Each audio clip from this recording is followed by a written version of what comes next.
Guitars. Hey, this is Paul Davids. Hey, so super weird question, but I need some guitars. Sure, how many do you need? Well, all of them?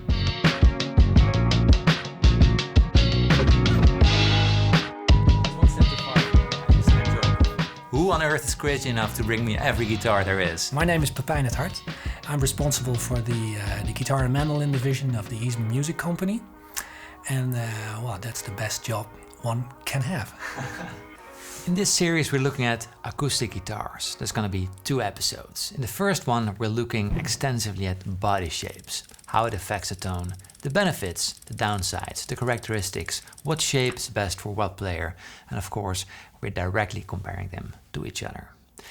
In the second episode we're looking at the woods used to build the guitars. We're comparing rosewood to mahogany to maple, and from Sitka to Adirondack and to European spruce. Torrefied versus non-torrefied, you name it, we've got it. And let me say, the differences are just astonishing to hear. The first advice you get, you go into a store, you see a guitar that speaks to you, and the first one that you pick up, it might disappoint you, then you know you have to go for another, but first trust your eyes. So these guitars probably scope 95% of all the guitars sold nowadays, and just having the option to play these guitars back to back, comparing them directly in my studio just gave me so much insights that I love to share with you. So first there is a quick roundup of all the models we're playing today, followed by a more in-depth look and back-to-back comparisons of all the body shapes.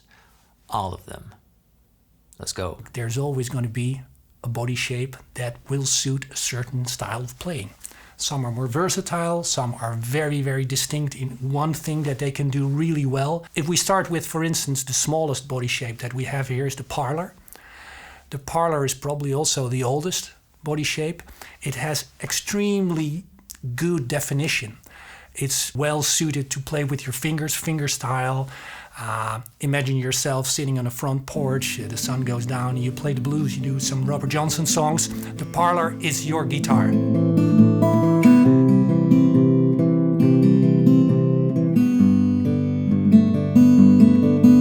But it's only a small step from a Parlor to a double O. The double O immediately will have more overtones, will have more highs, but there's more, it's more versatile, but it lacks that very, very specific bluesy sound that a Parlor has.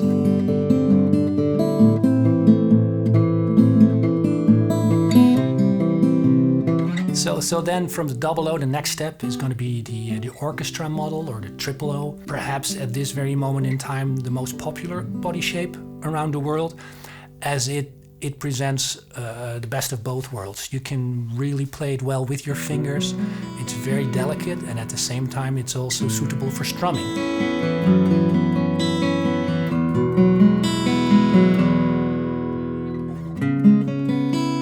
From the orchestral model we go to the Dreadnought. And the Dreadnought is probably, if you wake someone up at night and you say, okay, draw a guitar, then this is the guitar shape they will draw, because it's the most used, and especially most singer-songwriters that are on stage fronting a band play the Dreadnought because it's so well suited to have a pick and strum the guitar. If you have a G chord, there's very little that can beat a G chord or an E chord on a Dreadnought guitar.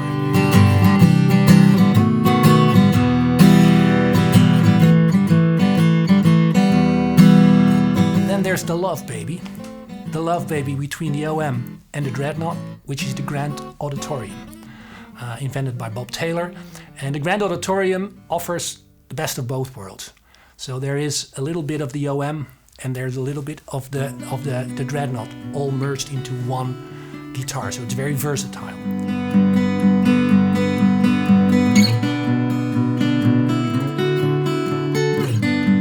All the guitar shapes that I mentioned, they are all originate probably from Martin, apart from the Grand Auditorium that originates from Taylor.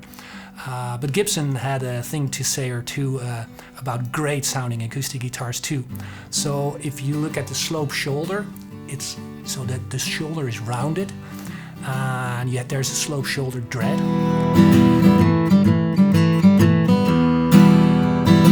And there's a slope shoulder small body guitar.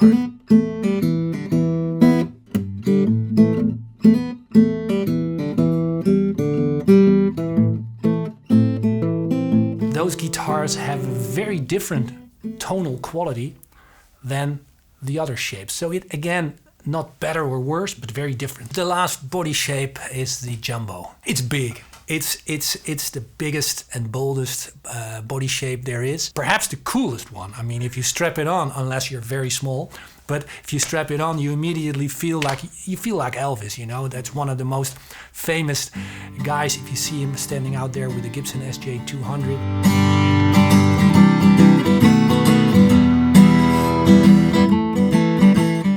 Reason why we're here with Eastman, we built all different body shapes, all from the same woods, from the same wood suppliers, built by the same people. So the comparisons that you are doing are really giving the most objective view on the guitars. I think this is probably the most straightforward comparison you're gonna see. Let's start small. Let's start with the Parlor.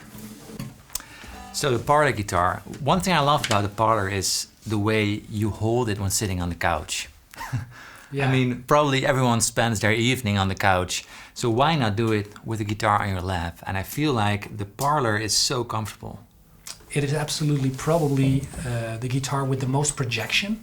It really speaks to the listener, so it's very, very comfortable that way. So being at home, playing with your fingers or with a pick, it is so distinctive.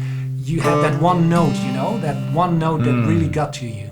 Yeah, the thing about Parlors for me, when you play one note on just, let's say the B string, just one note, nobody cares about one note on an acoustic guitar, right? But I mean, and that is just so much more audible on a small body guitar like a Parlor than, for instance, a bigger Dreadnought guitar.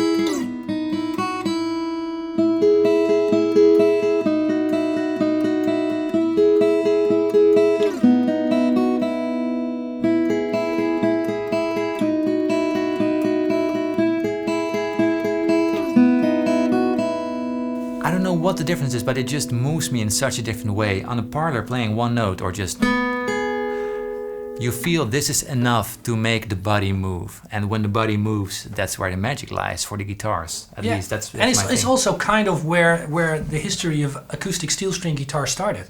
With small body guitars, Victorian guitars were very, very small with a lot of projection. So the Parlor, and also when we look at the kind of guitar playing that we enjoy and how it all started, pop music, rock music, it all started with blues. I mean, sitting on the front porch, playing a Parlor guitar, Robert Johnson, playing some devil tunes. And we talked about projection. Let me give one example.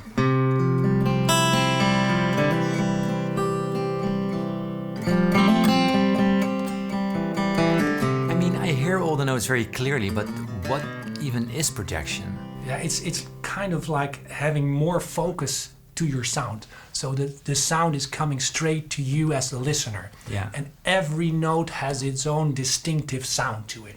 The Dreadnought really blends everything together to a chord, where the Parlor lets you hear the single note. Ah, yeah, and that's why fingerstyle playing is more suited. Absolutely. Yeah.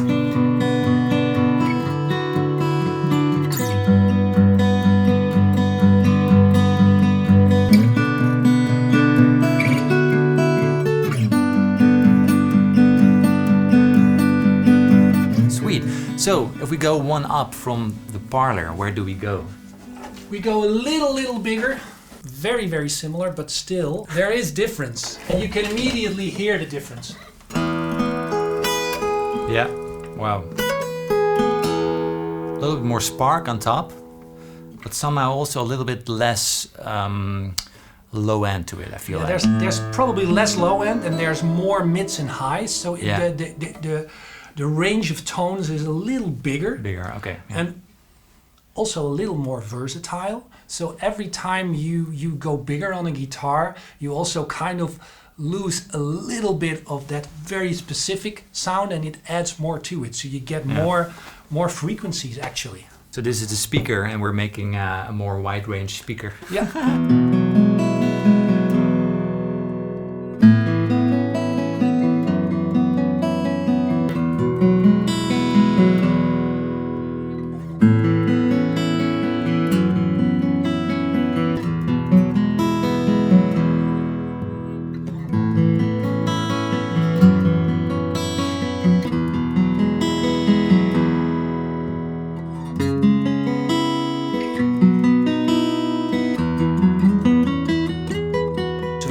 Play chords, you can strum on such a guitar, but the sound is a little bit more boxy than if you go to a bigger guitar. What I do love though, if you strum on the smaller body, then you play like a... Yeah, that is wonderful, yeah. Because there's so much definition in the sound. You hear all the little nuances, the little melodies meandering through the chords. And I think that really works well on a smaller body guitar. And also it's already mixed for in your song, because there's little to no low end in the sound. So you can just throw it in the song. And and if you compare that with the double O to the Parlor, then I really think that with the double O, you can start using the pick. Of course you can with the Parlor, there's no reason why you shouldn't, but to get the most out of the guitar. Yeah, makes sense. All right, the double O. Is the next one a triple O? Yeah, triple O or OM. I mean, there is a difference between an OM and a triple O. The OM is probably one of the most popular body shapes right now, as it combines so many different styles. You can strum, you can play with your fingers, and the body is very, very comfortable. We don't have a triple O here, but the OM and the triple O are very, very, very similar. It's only the scale length, so the neck scale length that is different. But it's in sound, it's more to my ears, it's more or less the same. Yeah.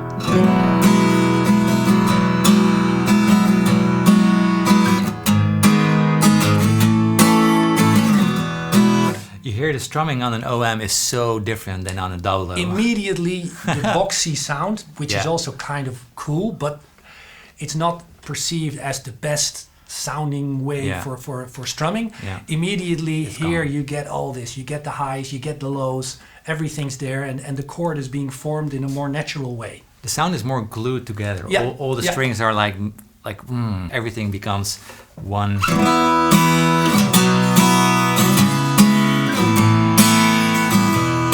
And it's loud. Yeah, it's louder. Yeah, exactly. And when you play single lines, the note still has a lot of definition. You see?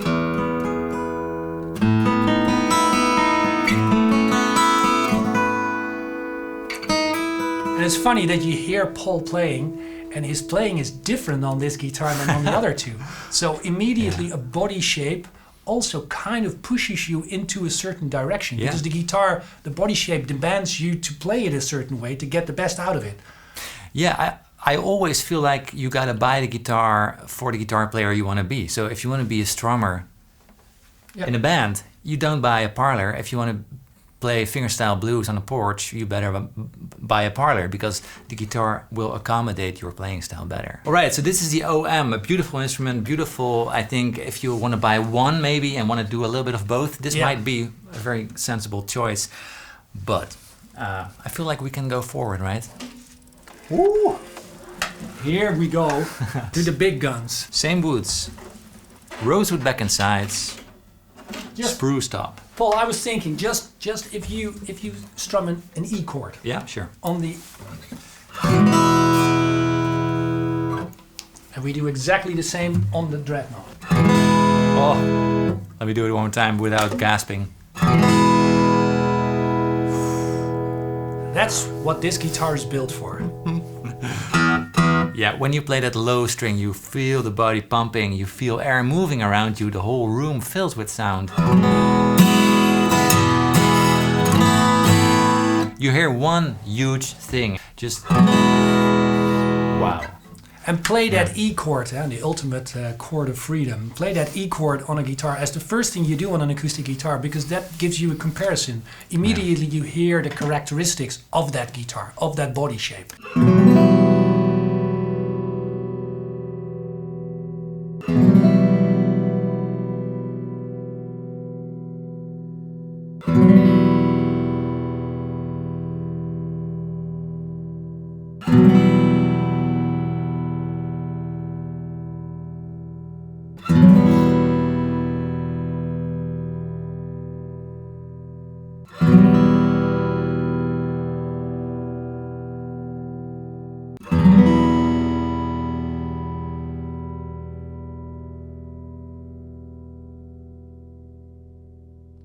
The Dreadnought really was invented because everybody was struggling with the banjo player.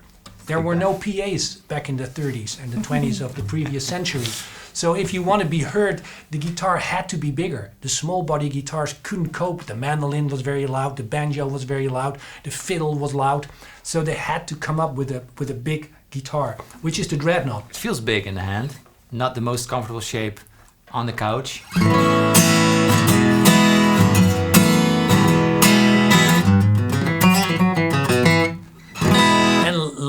Less versatile, of course. You can play fingerstyle on this very well, but the tones, there's a lot of low and there's a lot of high. So there's not that much mid, and the mid is what you need for fingerstyle. So the smaller bodies are more suitable for that kind of playing. When I play that same note I played on a Parlor that moved me so much on the Dreadnought,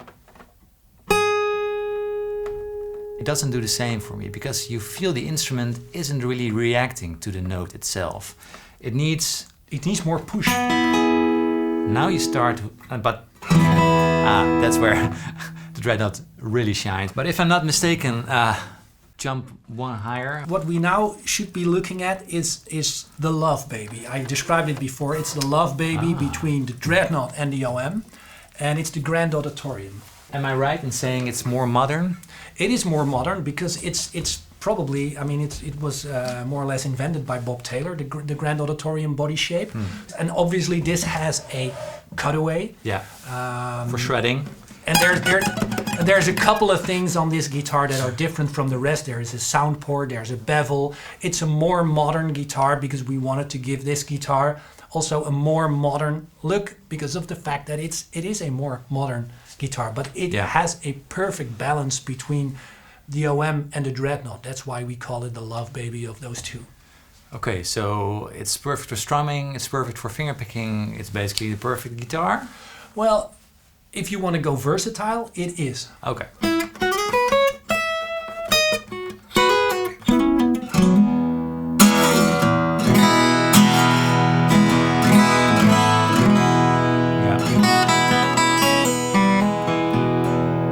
It's also the kind of guitar where electric guitar players very easily switch to. It feels very comfortable and you can go high.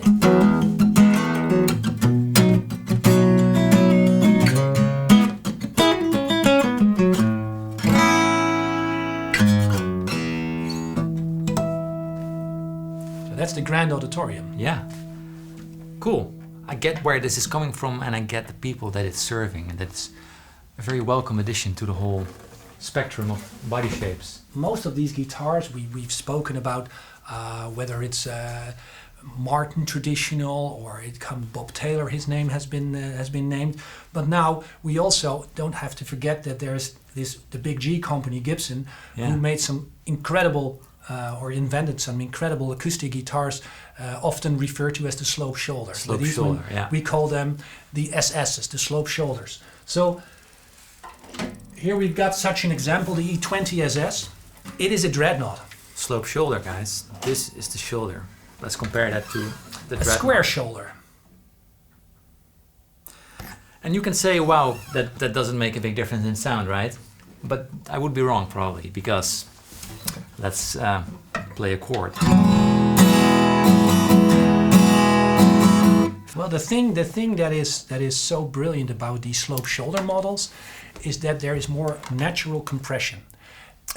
Everybody who's ever recorded an acoustic guitar knows that it's always hard to struggle with the lows. So when you have a Dreadnought, there you always have to look for the right place with the microphone to record it properly and not have the low overwhelm the rest of the sound. For some reason, and nobody exactly knows why, or at least I don't, but there is a smaller upper bout on the guitar, which apparently creates that natural compression which makes it perfect for recording. Paul, if you would play a G chord and you would really pump the low, the G,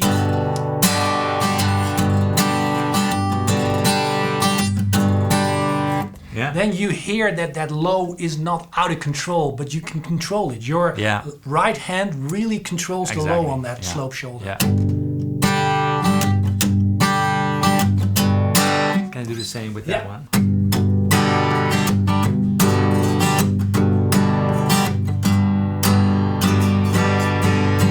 It's hard to get rid of this. Yeah, and it's wonderful, the low. Oh, it's but beautiful. if you record, then it can get in the way.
This was not the only body shape that came from the G company, from Gibson.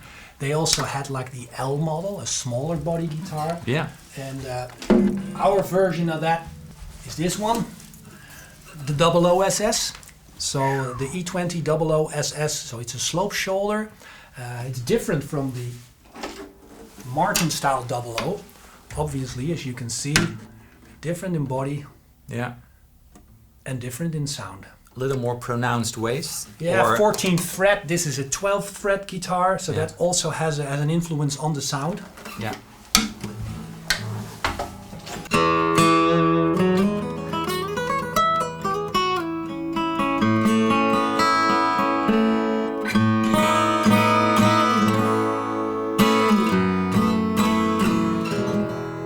Yeah, beautiful. I think the 00 slope shoulders are a little more versatile. So they are less boxy, where I don't say boxy in a derogatory way. I don't want to mean anything negative with that.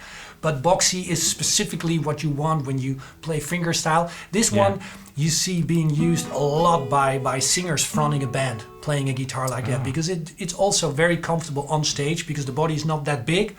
You don't have a lot of problems with feedback, stuff like that.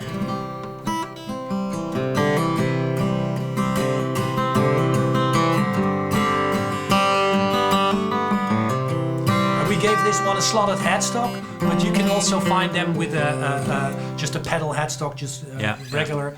Wow, super interesting. I love hearing all those body shapes back to back. I never had the chance to compare them this straightforward as I did today. The one thing that you always have to expect from a guitar, that when you play it, that it inspires you to play more, to write that song that you were looking after, or that you suddenly that cover song that you were practicing on suddenly falls into place and you can do it. We have left the odd one out, the biggest one. This is the only guitar that has really different woods from the rest. The Jumbo. The biggest body shape, hence Jumbo. Yeah, let's compare it to the smallest to show you how big the Jumbo is. Wow. And to also show the difference in the woods, you see that all the other guitars that we had all had the rosewood backs. This is maple. Maple. Beautiful maple. It has a much lighter tone to it. And because the Jumbo is so incredibly big, it's a 17-inch body, when you strum it, it naturally has a lot of lows. So if you would use the rosewood on a Jumbo, There is a lot of low there. And Let me give one example. Yeah. This sounds like sort of a mixed guitar coming out of my speakers. Like I record a guitar and yeah, it's like a little bit of low cuts, a little bit of high boost. This is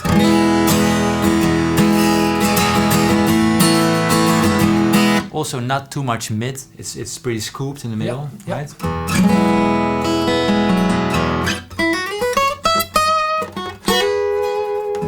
What kind of player would usually prefer a jumbo?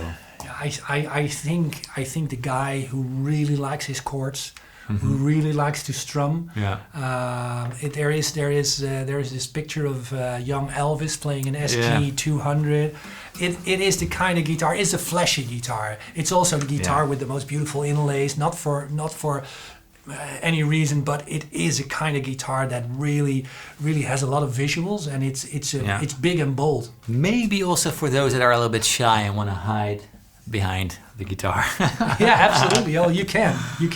And there's when you come to jumbos, I would also say if you're looking for a 12-string, because all the guitars that we have discussed are all 6-string guitars. Yeah. The jumbo, for some reason, is really good on a 12-string version. Yes.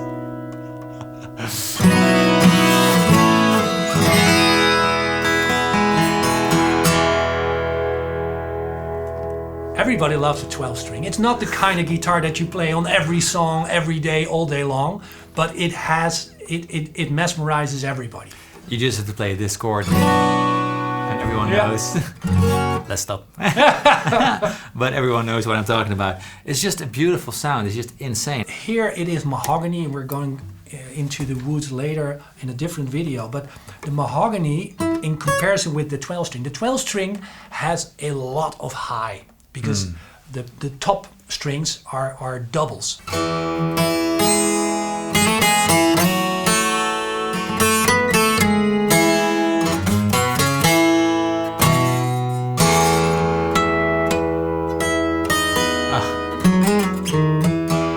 Beautiful, the 12-string. Let me put it back. Yeah, and I think, Paul, we're gonna need one of your coffees again. Yeah. And then discuss all we learned today about the body shapes, because wow, I'm gonna rewatch this video for myself at least a couple of times, because really hearing the nuances and the differences in the body shapes, wow, there's so much to learn. And next time I'm visiting that shop, I know exactly what to look for. Well, thank you, Pepijn from Eastman Guitars. Just huge shout out to them for delivering 16 guitars to my studio. Thank you for having us, Paul. Well, it's my pleasure. And thank you for watching. Yeah, thank you for watching. And also make sure to check out the next video, which is gonna be about the different woods that we use on the guitars. Different tone woods. That's a hot topic, guys, so make sure to check in and see you next time. Cheers. Thank you.